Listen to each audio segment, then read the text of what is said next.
নমস্কার বন্ধুরা, আমি পায়েল আর তোমরা শুনছো শেষ লাইনের আগে। গত পর্বে আমরা শুনেছিলাম রবীন্দ্রনাথ ঠাকুরের লেখা মালঞ্চের প্রথম অংশ, যেখানে সম্পর্কের ভেতরে নীরব টানাপোড়েন আর মনের অজানা অনুভূতি ধীরে ধীরে সামনে আসতে শুরু করেছিল। আজ আমরা শুরু করতে চলেছি মালঞ্চের দ্বিতীয় পর্ব, যেখানে গল্প আরও গভীর হবে, আবেগ আরও জটিল হবে, আর কিছু প্রশ্নের উত্তর যেমন মিলবে, তেমনি নতুন কিছু প্রশ্ন তৈরি হবে।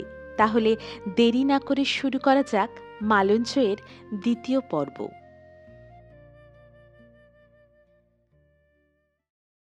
আমি কি জানি নে আমাকে হলা আজ কি চোখে দেখছে।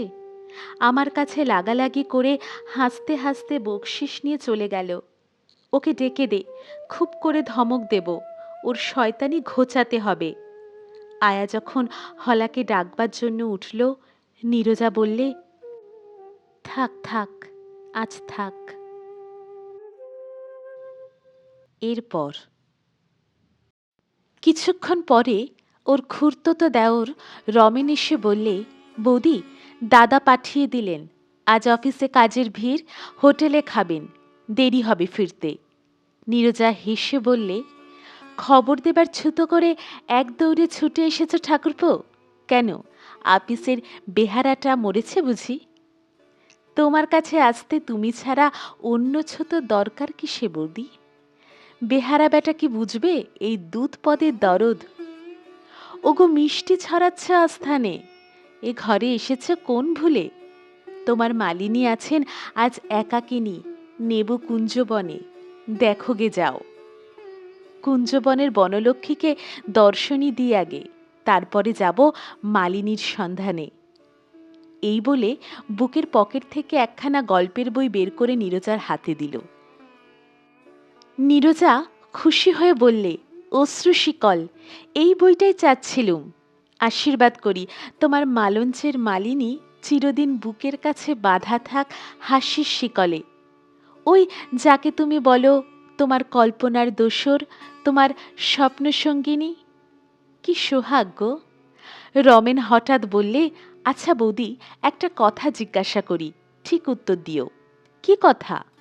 সরলার সঙ্গে আজ কি তোমার ঝগড়া হয়ে গেছে? কেন বলো তো? দেখলুম ঝিলের ধারে ঘাটে চুপ করে সে বসে আছে। মেয়েদের মন তো পুরুষদের মতো কাজ পালানো উড়ো মন নয়। এমন বেকার দশা আমি সরলার কোনোদিনও দেখিনি। জিজ্ঞাসা করলুম, মন কোন দিকে? ও বললে, যেদিকে তপ্ত হাওয়া শুকনো পাতা ওড়ায় সেদিকে। আমি বললুম, ওটা হলো হেয়ালি, স্পষ্ট ভাষায় কথা কও। সে বললে, সব কথারই ভাষা আছে। আবার দেখি হেয়ালি, তখন গানের বুলিটা মনে পড়ল, কাহার বচন দিয়েছে বেদন। হয়তো তোমার দাদার বচন। হতেই পারে না, দাদা যে পুরুষ মানুষ, সে তোমার ওই মালিগুলোকে হুঙ্কার দিতে পারে, কিন্তু পুষ্পরাশা বিবাগ্নি, এও কি সম্ভব হয়? আচ্ছা, বাজে কথা বকতে হবে না, একটা কাজের কথা বলি। আমার অনুরোধ রাখতেই হবে। দোহাই তোমার, সরলাকে তুমি বিয়ে করো। আইবড় মেয়েকে উদ্ধার করলে মহাপুণ্য।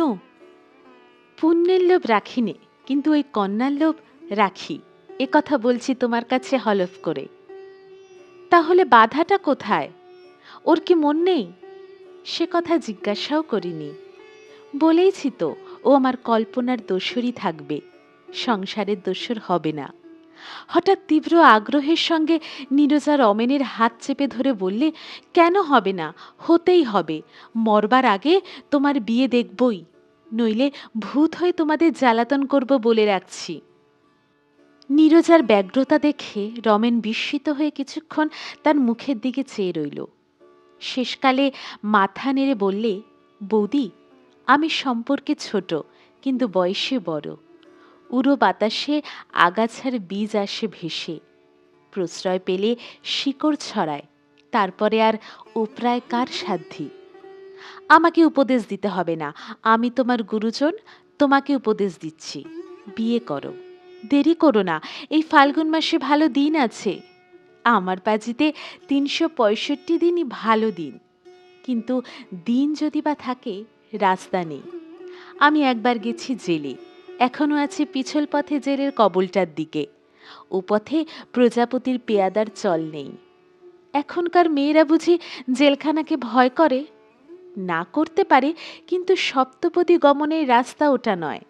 ও রাস্তায় বধূকে পাশে না রেখে মনের মধ্যে রাখলে জোর পাওয়া যায়। রইল চিরদিন আমার মনে। হরলিক্স দুধের পাত্র টিপাইয়ের উপর রেখে সরলা চলে যাচ্ছিল। নীরজা বললে, যেও না, শোনো সরলা, এই ফটোগ্রাফটা কার চিনতে পারো?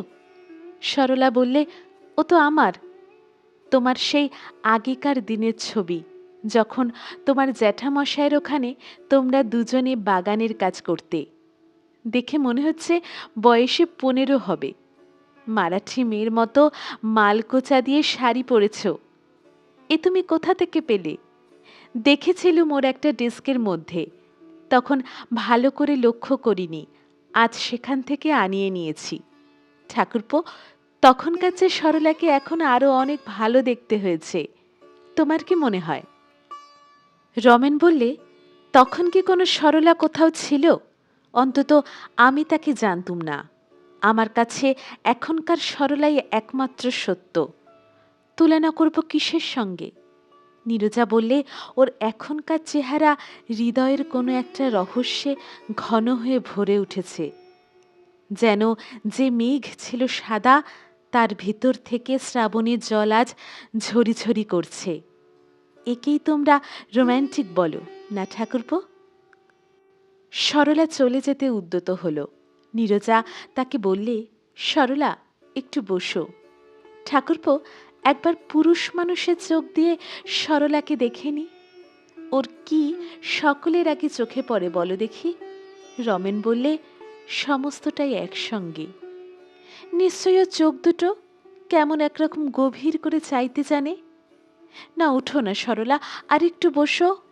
ওর দেহটাও কেমন নিরেট নিটোল। তুমি কি ওকে নিলেম করতে বসেছ নাকি বৌদি? জানোই তো, অমনিতেই আমার উৎসাহের কিছু কমতি নেই। নীরজা দালালির উৎসাহে বলে উঠল, ঠাকুরপো, দেখো সরলার হাত দুখানি, যেমন জোরালো তেমনি সুডোল কোমল, তেমনি তার শ্রী। এমনটি আর দেখেছ? রমেন হেসে বললে, আর কোথাও দেখেছে কিনা তার উত্তরটা তোমার মুখের সামনে রুড়ো শোনাবে। অমন দুটি হাতের পরে দাবি করবে না? চিরদিনের দাবি নাই করলেম, ক্ষণে ক্ষণে দাবি করে থাকি। তোমাদের ঘরে যখন চা খেতে আসে, তখন চায়ের চেয়ে বেশি কিছু পাই ওই হাতের গুণে। সেই রসগ্রহণে পানি গ্রহণের যেটুকু সম্পর্ক থাকে, অভাগার পক্ষে সেই যথেষ্ট। সরলা মোড়া ছেড়ে উঠে পড়ল। ঘর থেকে বেরোবার উপক্রম করতে রমেন দ্বার আগলে বললে, একটা কথা দাও, তবে পথ ছাড়ব। কি বলো? আজ শুক্লা চতুর্দশী, আমি মুসাফির, আসবো তোমার বাগিচায়। কথা যদি থাকে তবু কইবার দরকারই হবে না। আকাল পড়েছে, পেট ভরে দেখাই জোটে না। হঠাৎ এই ঘরে মুষ্টি ভিক্ষার দেখা এ মঞ্জুর নয়। আজ তোমাদের গাছতলায় বেশ একটু রয়ে শুয়ে মনটা ভরিয়ে নিতে চাই। সরলা সহজ সুরেই বললে, আচ্ছা, এসো তুমি। রমেন খাটের কাছে ফিরে এসে বললে, তবে আসি বৌদি। আর থাকবার দরকার কি? বৌদিদির যে কাজটুকু ছিল সে তো সারা হলো। রমেন চলে গেল। রমেন চলে গেলে নীরজা হাতের মধ্যে মুখ লুকিয়ে বিছানায় পড়ে রইল। ভাবতে লাগলো, এমন মন মাতানো দিন তারও ছিল। কত বসন্তের রাতকে সে উতলা করেছে। বিছানায় শুয়ে শুয়ে কেবলই মনে পড়ে কতদিন তার স্বামী তার অলক ধরে টেনে আর্দ্র কণ্ঠে বলেছে, আমার রংমহলের সাকি। 10 বছরে রং একটুও ম্লান হয়নি, পেয়ালা ছিল ভরা। তার স্বামী তাকে বলতো, সেকালে মেয়েদের পায়ের ছোঁয়া লেগে ফুল ধরত অশোকে, মুখ মদের ছিটে পেলে বকুল উঠত ফুটে, আমার বাগানে সেই কালিদাসের কাল দিয়েছে ধরা। যে পথে রোজ তোমার পা পড়ে, তারই দুধারে ফুল ফুটেছে রঙে রঙে, বসন্তের হাওয়ায় দিয়েছে মদ ছড়িয়ে, গোলাপ বনে লেগেছে তার নেশা। কথায় কথায় সে বলতো, তুমি না থাকলেই ফুলের স্বর্গে বেনির দোকান বিত্রাসুর হয়ে দখল জমাতো। আমার ভাগ্যগুণে তুমি আছো নন্দনবনের ইন্দ্রাণী। হায় রে, যৌবন তো আজও ফুরোয়নি, কিন্তু চলে গেল তার মহিমা। তাই তো ইন্দ্রাণী আপন আসন আজ ভরাতে পারছে না। সেদিন ওর মনে কোথাও কি ছিল লেশমাত্র ভয়? সে যেখানে ছিল সেখানে আর কেউই ছিল না। ওর আকাশেও ছিল সকালবেলার অরুণোদয়ের মতো পরিপূর্ণ একা। আজ কোনোখানে একটু ছায়া দেখলেই বুক দুরু দুরু করে উঠছে। নিজের উপর আর ভরসা নেই, নইলে কেউই সরলা, কিসের ওর গুমর? আজ তাকে নিয়েও সন্দেহে মন দুলে উঠছে। কে জানতো বেলা না ফুরোতেই এত দৈন্য ঘটবে কপালে। এতদিন ধরে এত সুখ, এত গৌরব অজস্র দিয়ে অবশেষে বিধাতা এমন করে চোরের মতো শীত কেটে দত্তপহরণ করলেন। রোশনি, শুনে যা। কি খোকি, তোদের জামাইবাবু একদিন আমাকে ডাকতো রংমহলে রঙ্গিনী। 10 বছর আমাদের বিয়ে হয়েছে, সেই রং তো এখনো ফিকে হয়নি, কিন্তু সেই রংমহল যাবে কোথায়? আছে তোমার মহল। কাল তুমি সারা রাত ঘুমোওনি, একটু ঘুমোও তো, পায়ে হাত বুলিয়ে দিই। রোশনি, আজ তো পূর্ণিমার কাছাকাছি, এমন কত জ্যোৎস্না রাতে ঘুমোইনি। দুজনে বেরিয়েছি বাগানে, সেই জায়গা আর এই জায়গা। আজ তো ঘুমোতে পারলে বাঁচি, কিন্তু পোড়া ঘুম আসতে চায় না যে। একটু চুপ করে থাকো দেখি, ঘুম আপনি আসবে। আচ্ছা, ওরা কি বাগানে বেড়ায় জ্যোৎস্না রাতে? ভোরবেলাকার চালানের জন্য ফুল কাটতে দেখেছি, বেড়াবে কখন, সময় কোথায়? মালিগুলো আজকাল খুব ঘুমোচ্ছে। তাহলে মালিদের বুঝি জাগায় না ইচ্ছে করেই? তুমি নেই, ওদের গায়ে হাত দেয় কার সাধ্যি? ওই না শুনলাম গাড়ির শব্দ। হ্যাঁ, বাবুর গাড়ি এলো। হাত আয়নাটা এগিয়ে দে, বড় গোলাপটা নিয়ে আয় ফুলদানি থেকে। সেফটি পিনের বাক্সটা কোথায় দেখি? আজ আমার মুখ বড় ফ্যাকাশে হয়ে গেছে। যা তুই ঘর থেকে। যাচ্ছি, কিন্তু দুধ বার্লি পড়ে আছে, খেয়ে নাও লক্ষ্মীটি। থাক পড়ে, খাবো না। দুদাক ওষুধ তোমার আজ খাওয়া হয়নি। তোর বকতে হবে না, তুই যা বলছি।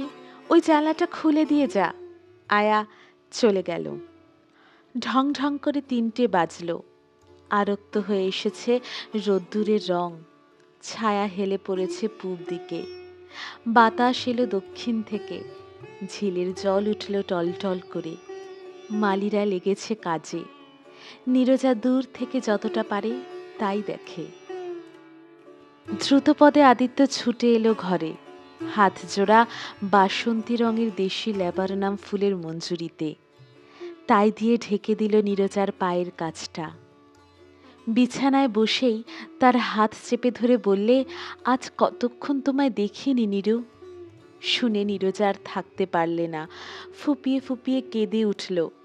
আদিত্য খাটের থেকে নেমে মেঝের ওপর হাঁটু গেড়ে নীরজার গলা জড়িয়ে ধরলে। তার ভিজে গালে চুমু খেয়ে বললে, মনে মনে তুমি নিশ্চয়ই জানো আমার দোষ ছিল না। অত নিশ্চয় করে কি করে জানবো বলো? আমার কি আর সেদিন আছে? দিনের কথা হিসেব করে কি হবে? তুমি তো আমার সেই তুমিই আছো। আজ যে আমার সকলটাতেই ভয় করে, জোর পাই না যে মনে। অল্প একটু ভয় করতে ভালো লাগে না? খোঁটা দিয়ে আমাকে একটুখানি উস্কিয়ে দিতে চাও, এই চাতুরি মেয়েদের স্বভাব সিদ্ধ। আর ভুলে যাওয়া বুঝি পুরুষদের স্বভাব সিদ্ধ নয়? ভুলতে ফুরসত দাও কই? বলো না, বলো না, পোড়া বিধাতার শাপে লম্বা ফুরসত দিয়েছি যে। উল্টো বললে, সুখের দিনে ভোলা যায়, ব্যথার দিনে নয়। সত্যি বলো, আজ সকালে তুমি ভুলে যাওনি? কি কথা বলো তুমি? চলে যেতে হয়েছিল, কিন্তু যতক্ষণ না ফিরেছি মনে স্বস্তি ছিল না। কেমন করে বসেছ তুমি? তোমার পা দুটো বিছানায় তোলো। বেড়ি দিতে চাও? পাছে পালাই? হ্যাঁ, বেড়ি দিতে চাই। জনমে মরণে তোমার পা দুখানি নিঃসন্দেহে রইল আমার কাছে বাধা। মাঝে মাঝে একটু একটু সন্দেহ করো, তাতে আদরের স্বাদ বাড়ায়। না, একটুও সন্দেহ না, এতটুকুও না। তোমার মতো এমন স্বামী কোন মেয়ে পেয়েছে? তোমাকেও সন্দেহ, তাতে যে আমাকেই ধিক্কার। আমি তাহলে তোমাকে সন্দেহ করব? নইলে জমবে না নাটক। তা করো, কোনো ভয় নেই, সেটা হবে প্রহসন। যাই বলো, আজ কিন্তু রাগ করেছিলে আমার পরে। কেন আবার সে কথা? শাস্তি তোমার দিতে হবে না, নিজের মধ্যেই তার দণ্ডবিধান। দণ্ড কিসের জন্য? রাগের তাপ যদি মাঝে মাঝে দেখা না দেয়, তাহলে বুঝবো ভালোবাসার নারী ছেড়ে গেছে। যদি কোনোদিন ভুলে তোমার উপর রাগ করি, নিশ্চয়ই জেনো সে আমি নয়, কোনো অপদেবতা আমার উপরে ভর করেছে। অপদেবতা আমাদের সকলেরই একটা করে থাকে, মাঝে মাঝে অকারণে জানান দেয়। সুবুদ্ধি যদি আসে, রাম নাম করি, দেয় সে দূর। আয়া ঘরে এলো, বললে, জামাইবাবু আজ সকাল থেকে খোকি দুধ খায়নি, ওষুধ খায়নি, মালিশ করেনি। এমন করলে আমরা ওর সঙ্গে পারবো না, বলেই হনহন করে হাত দুলিয়ে চলে গেল। শুনেই আদিত্য দাঁড়িয়ে উঠল, বললে, এবার তবে আমি রাগ করি? হ্যাঁ করো, খুব রাগ করো, যত পারো রাগ করো। অন্যায় করেছি, কিন্তু মাপ করো তারপরে। আদিত্য দরজার কাছে এসে ডাক দিতে লাগলো, সরলা, সরলা। শুনেই নীরজার শিরায় শিরায় যেন ঝনঝন করে উঠল। বুঝলে বেধানো কাঁটায় হাত পড়েছে। সরলা এলো ঘরে। আদিত্য বিরক্ত হয়ে প্রশ্ন করলে, নীরুকে ওষুধ দাওনি আজ? সারাদিন কিছু খেতেও দেওয়া হয়নি। নীরজা বলে উঠল, ওকে বকছো কেন? ওর দোষ কি? আমি দুষ্টুমি করে খাইনি, আমাকে বকো না। সরলা, তুমি যাও, মিছে কেন দাঁড়িয়ে বকুনি খাবে? যাবে কি? ওষুধ বের করে দিক, হরলিক্স মিল্ক তৈরি করে আনুক। আহা, সমস্ত দিন ওকে মালির কাজে খাটিয়ে মারো, তার উপরে আবার নার্সের কাজ কেন? একটু দয়া হয় না তোমার মনে? আয়াকে ডাকো না। আয়া কি ঠিক মতো পারবে এসব কাজ? ভারী তো কাজ, খুব পারবে, আরো ভালোই পারবে। কিন্তু কিন্তু আবার কিসের? আয়া, আয়া! অত উত্তেজিত হয়েও না, একটা বিপদ ঘটাবে দেখছি। আমি আয়াকে ডেকে দিচ্ছি, বলে সরলা চলে গেল। নীরজার কথার যে একটা প্রতিবাদ করবে, সেও তার মুখে এলো না। আদিত্য মনে মনে আশ্চর্য হলো, ভাবলে, সরলাকে কি সত্যি অন্যায় খাটানো হচ্ছে?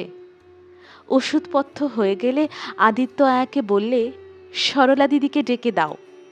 কথায় কথায় কেবলই সরলা দিদি, বেচারাকে তুমি অস্থির করে তুলবে দেখছি। কাজের কথা আছে, থাক না এখন কাজের কথা, বেশিক্ষণ লাগবে না। সরলা মেয়ে মানুষ, ওর সঙ্গে এত কাজের কথা কিসের? তার চেয়ে হলা মালিকে ডাকো না।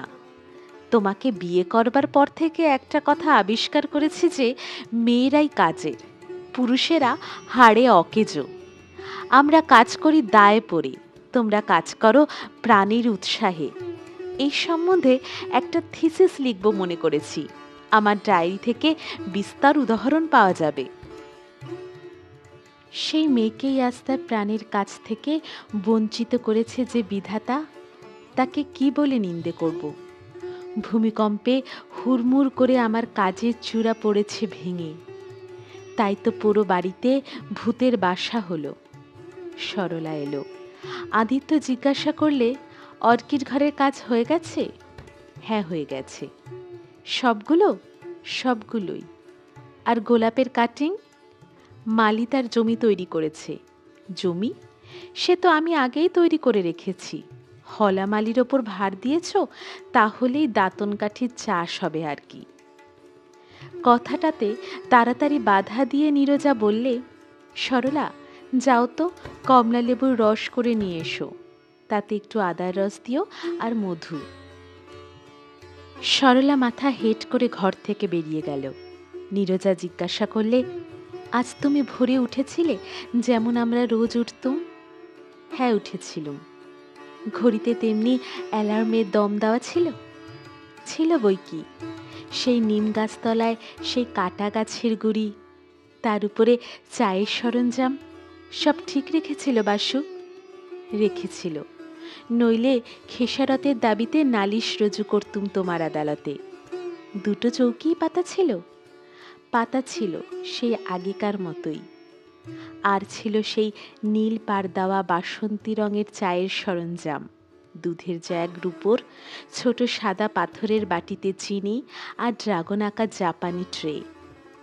অন্য চৌকিটা খালি রাখলে কেন? ইচ্ছে করে রাখিনি।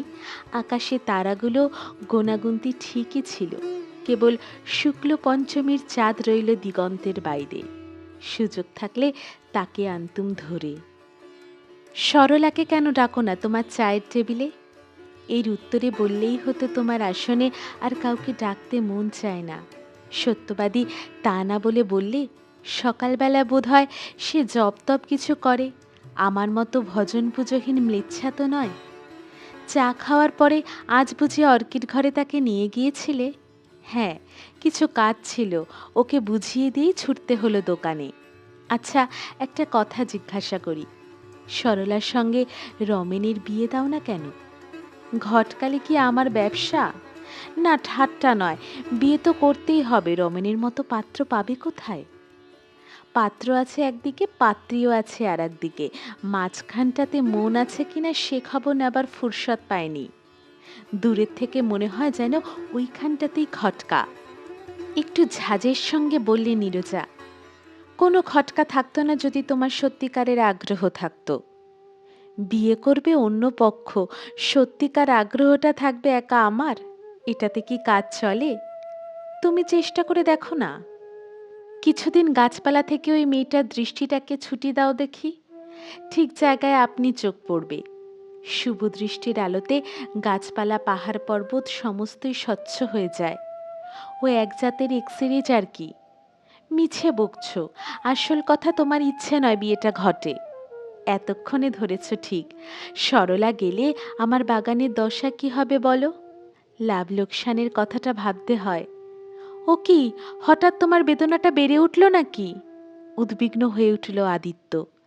নীরজায় রুক্ষ গলায় বললে, কিছু হয়নি, আমার জন্যে তোমাকে অত ব্যস্ত হতে হবে না। স্বামী যখন উঠি উঠি করছে, সে বলে উঠল, আমাদের বিয়ের পরেই ওই অর্কিড ঘরের প্রথম পত্তন, ভুলে যাওনি তো সে কথা? তারপরে দিনে দিনে আমরা দুজনে মিলে ওই ঘরটাকে সাজিয়ে তুলেছি। ওটাকে নষ্ট করতে দিতে তোমার মনে একটুও লাগে না? আদিত্য বিস্মিত হয়ে বললে, সে কেমন কথা? নষ্ট হতে দেবার শখ আমার দেখলে কোথায়? উত্তেজিত হয়ে নীরজা বললে, সরলা কি জানে ফুলের বাগানের? বলো কি, সরলা জানে না যে মেসোমশাইয়ের ঘরে আমি মানুষ, তিনি যে সরলা জ্যাঠামশায়? তুমি তো জানো তারই বাগানে আমার হাতে খড়ি। জ্যাঠামশাই বলতেন, ফুলের বাগানের কাজ মেয়েদেরই, আর গরু দোয়ানো। তার সব কাজে ও ছিল তার সঙ্গিনী, আর তুমি ছিলে সঙ্গী। ছিলেম বই কি, কিন্তু আমাকে করতে হতো কলেজের পড়া। ওর মতো অত সময় দিতে পারিনি। ওকে মেসোমশাই নিজে পড়াতেন। সেই বাগান নিয়ে তোমার মেসোমশাই সর্বনাশ হয়ে গেল। এমনি ও মেয়ের পয়, আমার তো তাই ভয় করে। অলক্ষণে মেয়ে, দেখো না, মাঠের মতো কপাল, ঘোড়ার মতো লাফিয়ে চলন। মেয়ে মানুষের পুরুষালী বুদ্ধিটা ভালো নয়, ওতে অকল্যাণ ঘটায়। তোমার আজ কি হয়েছে বলো তো নীরু? কি কথা বলছো? মেসোমশাই বাগান করতেই জানতেন, ব্যবসা করতে জানতেন না। ফুলের চাষ করতে তিনি ছিলেন অদ্বিতীয়। নিজের লোকসান করতেও তার সমকক্ষ কেউ ছিল না। সকলের কাছে তিনি নাম পেতেন, দাম পেতেন না। বাগান করবার জন্যে আমাকে যখন মূলধনের টাকা দিয়েছিলেন, আমি কি জানতুম তখনই তার তহবিল ডুবো ডুবো?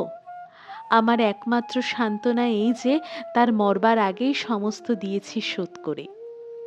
সরলা কমলালেবুর রস নিয়ে এলো। নীরজা বললে, ওইখানে রেখে যাও। রেখে সরলা চলে গেল। পাত্রটা পড়ে রইল, ও ছুলোই না। সরলাকে তুমি বিয়ে করলে না কেন? শোনো একবার কথা, বিয়ের কথা কোনোদিনও মনেও আসেনি? মনেও আসেনি? এই বুঝি তোমার কবিত্ব? জীবনে কবিত্বের বালাই প্রথম দেখা দিল যেদিন তোমাকে দেখলুম। তার আগে আমরা দুই বুনোয় মিলে দিন কাটিয়েছি বনের ছায়ায়। নিজেদের ছিলুম ভুলে। হাল আমলের সভ্যতায় যদি মানুষ হতুম তাহলে কি হতো বলা যায় না। কেন, সভ্যতার অপরাধটা কি? এখনকার সভ্যতা দুঃশাসনের মতো হৃদয়ের বস্ত্রহরণ করতে চায়। অনুভব করবার পূর্বেই শেয়ানা করে তোলে চোখে আঙুল দিয়ে। গন্ধের ইশারা ওর পক্ষে বেশি সূক্ষ্ম, খবর নেয় পাপড়ি ছিঁড়ে। সরলাকে তো দেখতে মন্দ নয়। সরলাকে জানতুম সরলা বলেই। ও দেখতে ভালো কি মন্দ সে তত্ত্বটা সম্পূর্ণ বাহুল্য ছিল। আচ্ছা সত্যি বলো, ওকে তুমি ভালোবাসতে না? নিশ্চয়ই বাসতুম। আমি কি জড় পদার্থ যে ওকে ভালোবাসবো না? মেসোমশাইয়ের ছেলে রেঙ্গুনে ব্যারিস্টারি করে, তার জন্যে কোনো ভাবনা নেই। তার বাগানটি নিয়ে সরলা থাকবে, এই ছিল তার জীবনের স্বাদ। এমনকি তার বিশ্বাস ছিল এই বাগানই ওর সমস্ত মনোপ্রাণ অধিকার করবে, ওর বিয়ে করবার গরজ থাকবে না। তারপরে তিনি চলে গেলেন। অনাথা হলো সরলা। পাওনাদারদের হাতে বাগানটি গেল বিকিয়ে। সেদিন আমার বুক ভেঙে গিয়েছিল। দেখনি কি তুমি? ও যে ভালোবাসবার জিনিস, ভালোবাসবো না ওকে? মনে তো আছে, একদিন সরলার মুখে হাসি খুশি ছিল উচ্ছ্বাসিত। মনে হতো যেন পাখির ওড়া ছিল ওর পায়ের চলার মধ্যে। আজও চলেছে বুক ভরা বোঝা বয়ে বয়ে। তবু ভেঙে পড়েনি, একদিনের জন্যেও দীর্ঘ নিঃশ্বাস ফেলেনি আমারও কাছে। নিজেকে তার অবকাশও দিলে না। আদিত্যের কথা চাপা দিয়ে নীরজা বললে, থামো গো থামো, অনেক শুনেছি ওর কথা তোমার কাছে, আর বলতে হবে না। অসামান্য মেয়ে, সেই জন্যে বলছি ওকে সেই বারাসাতের মেয়ে স্কুলের হেডমিস্ট্রেস করে দাও। তারা তো কতবার ধরাধরি করেছে। বারাসাতের মেয়ে স্কুল? কেন, আন্দামানও তো আছে। না, ঠাট্টা নয়। সরলাকে তোমার বাগানের আর যে কোনো কাজ দিতে হয় দিও, কিন্তু ওই অর্কিডের ঘরের কাজ দিতে পারবে না। কেন, হয়েছে কি? আমি তোমাকে বলে দিচ্ছি, সরলা অর্কিড ভালো বোঝে না। আমিও তোমাকে বলছি, আমার চেয়ে সরলা ভালো বোঝে। মেসোমশাইয়ের প্রধান শখ ছিল অর্কিডের। তিনি নিজের লোক পাঠিয়ে সেলিভিস থেকে, জাভা থেকে, এমনকি চীন থেকে অর্কিড আনিয়েছে। তার দরদ বোঝে এমন লোক তখন ছিল না। কথাটা নীরজা জানে, সেই জন্যে কথাটা তারা অসহ্য। আচ্ছা আচ্ছা, বেশ বেশ, ও না হয় আমার চেয়ে ঢের ভালো বোঝে, এমনকি তোমার চেয়েও। তা হোক, তবু বলছি ওই অর্কিডের ঘর শুধু তোমার আমার, ওখানে সরলার কোনো অধিকার নেই। তোমার সমস্ত বাগানটা ওকেই দিয়ে দাও না, যদি তোমার নিতান্ত ইচ্ছে হয়। কেবল খুব অল্প একটু কিছু রেখো, যেটুকু কেবল আমাকেই উৎসর্গ করা। এতকাল পরে অন্তত এইটুকু দাবি করতে পারি। কপাল দোষে না হয় আজ আছি বিছানায় পড়ে। তাই বলে কথা শেষ করতে পারলে না, বালিশে মুখ গুজে অশান্ত হয়ে কাঁদতে লাগল। স্তম্ভিত হয়ে গেল আদিত্য, ঠিক যেন এতদিন স্বপ্নে চলছিল। ঠোকর খেয়ে উঠল চমকে। এ কি ব্যাপার? বুঝতে পারল এই কান্না অনেক দিনকার। বেদনার ঘূর্ণি বাতাস নীরজার অন্তরে অন্তরে বেগ পেয়ে উঠেছিল দিনে দিনে। আদিত্য জানতে পারেনি মুহূর্তের জন্যেও। এমন নির্বোধ যে মনে করেছিল সরলা বাগানের যত্ন করতে পারে, এতে নীরজা খুশি। বিশেষত ঋতুর হিসাব করে বাছাই করা ফুলের কেয়ারি সাজাতে ও অদ্বিতীয়। আজ হঠাৎ মনে পড়ল, একদিন যখন কোনো উপলক্ষে সরলার প্রশংসা করেও বলেছিল, কামিনীর বেড়া এমন মানানসই করে আমিও তো লাগাতে পারতুম না। তখন তীব্র হেসে বলেছে নীরজা, ওগো মশায়, উচিত পাওনার চেয়ে বেশি দিলে আখেরে মানুষের লোকসান করাই হয়। আদিত্যের আজ মনে পড়ল গাছপালা সম্বন্ধে কোনো মতে সরলার একটা ভুল যদি ধরতে পারত নীরজা উচ্চ হাস্যে কথাটাকে ফিরে ফিরে মুখরিত করে তুলত। স্পষ্ট মনে পড়ল ইংরেজি বই খুঁজে খুঁজে নীরজা মুখস্থ করে রাখত অল্প পরিচিত ফুলের উদ্ভট নাম। ভালো মানুষের মতো জিজ্ঞাসা করত সরলাকে। যখন সে ভুল করত তখন থামতে চাইতো না ওর হাসির হিল্লোল। ভারী পণ্ডিত, কে না জানে ওর নাম, ক্যাসিয়া জাভানিকা। আমার হলামালিও বলতে পারে।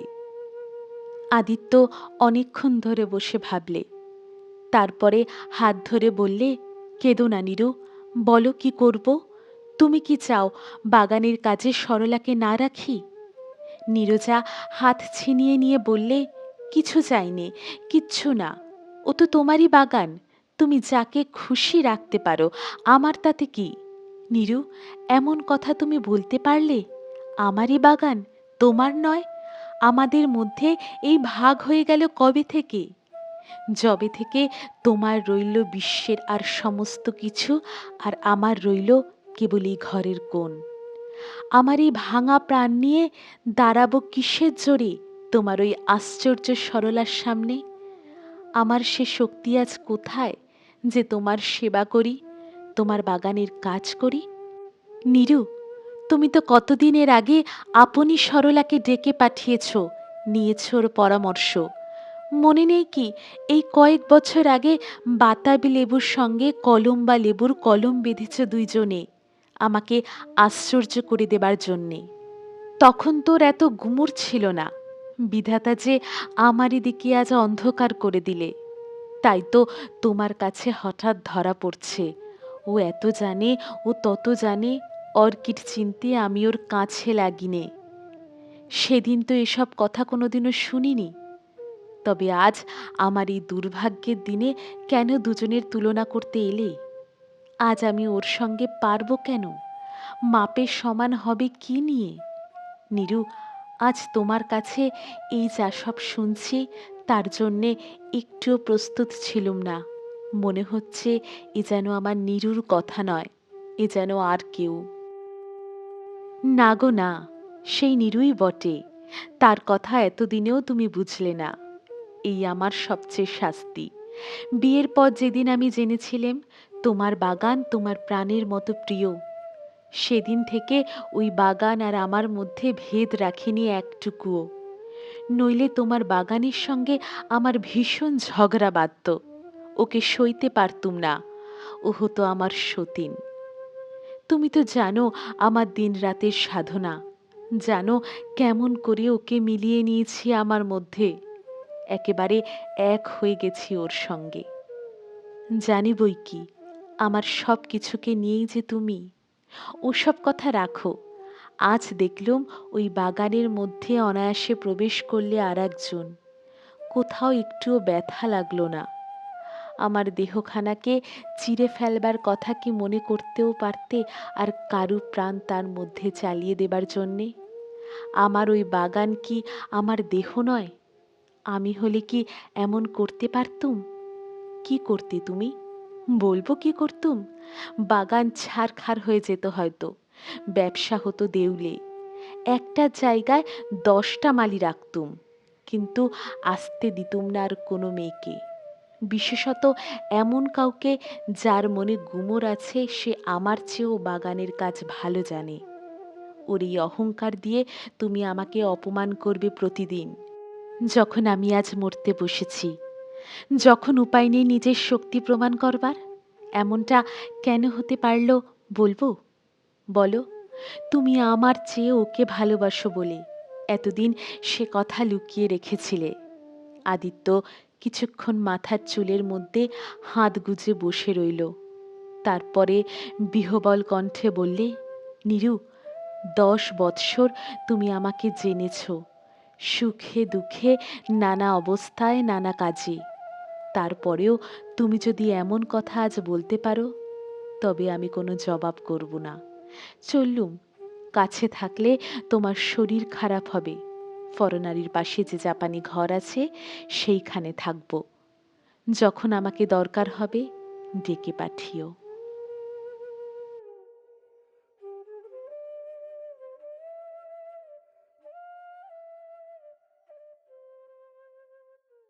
শুনছিলেন রবীন্দ্রনাথ ঠাকুরের মালঞ্চের দ্বিতীয় পর্ব। গল্পটি কেমন লাগছে অবশ্যই কমেন্টে জানাবেন। আপনাদের মতামত আমার কাছে ভীষণ গুরুত্বপূর্ণ। আর হ্যাঁ, পরবর্তী পর্ব আসছে গত শুক্রবার ঠিক রাত ৯টায়। তাই শুনতে সঙ্গে থাকুন শেষ লাইনের আগে। ততক্ষণ ভালো থাকুন। নমস্কার।